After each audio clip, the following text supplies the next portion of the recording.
Everyone, welcome back to my channel, and for today's video guys, meron tayo ditong 150 square meter lot. Nalalagyan po dito ng parang house for business. Good for business po ito. Commercial area, no? 5 minutes to Tagaytay, sa Barangay Galicia. Ang landmark is yun, Cupita Cafe. Highway na po yan. If you're planning to build a business in the future, ito po, I highly advise this one. Along the road, ayan na mismo, highway na yan. Lilikulan dito. This is 150 square meter from that point. From this point, ayan, hanggang doon sa firewall. Tapos hanggang dito. Hanggang dito po yung lot. 150 square meter. Ayan, andun yung muhon. Diretso doon. Tapos, ang gagawin po dito, nandyan yung structure. Ayan. So, good for business. Ang gagawin po namin dito, ayan, nandyan yung structure. Cemented po yan. Yung first floor, pwede for business. Ito, ayan, gagawin namin to cemented. Para kung plano nyo halimbawa ay cafe shop or restaurant, it's up to you. Or halimbawa for JNT na mga for storage area, pwede rin po. So, all in po ito for only 3.5 million pre-selling price na negotiable, free transfer of title. So ang lalagay po namin dyan, ang idea will be this one. Andito po sa gilid, ganito po yung magiging itsura ng structure. Pwede kayo maglagay ng mga tindahan or store kasi good na good for business po ito. Tapos lalagyan din namin yan ng bakod, magkakaroon ng gate dito.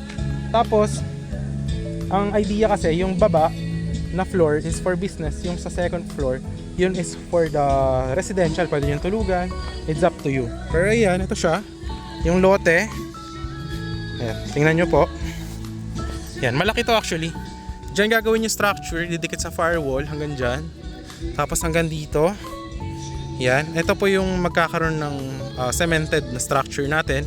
Tapos ito, magiging parking area na to, cemented hanggang dyan. Alright, ayan.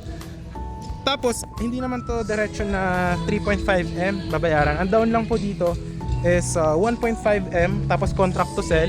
Tatapusin yung structure, and then full finish po yun. Tapos, yung remaining nung 3.5M, pag down nyo po ng 1.5M, contract to sell, tatapusin namin ito in 3 to 4 months. Tapos, pagtapos po, ito turn over namin sa inyo. Babayaran nyo yung remaining ng 80% of the 3.5M minus yung dinaw nyo na 1.5.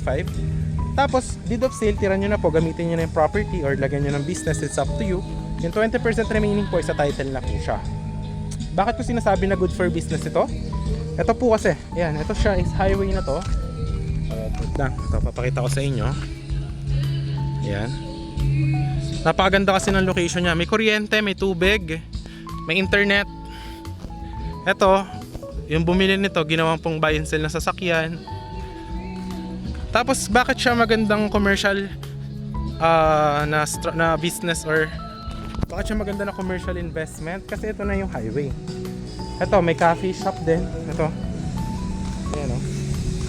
Yes. So, ang idea namin is we will put a structure na parking area din. Yan ito. Tapos, may structure, second floor. Yun yung gagawin namin na tulugan nyo. Yung sa baba is for business, no? Ito na yung highway. Ayan. Tapos dito may mga restaurant. Ayan o. Tapos ito. Ayan, pag diniretso nyo to, palengke 3 minutes. Pag diniretso nyo yan, Tagaytay 5 minutes. Ito, pag diniretso nyo, papunta to ng Alfonso. Pero ito, may tricycle dito everyday, any hour. So yun, ito yung daanan ng mga kotse. Highway siya. Papunta dun sa lot, sa may property.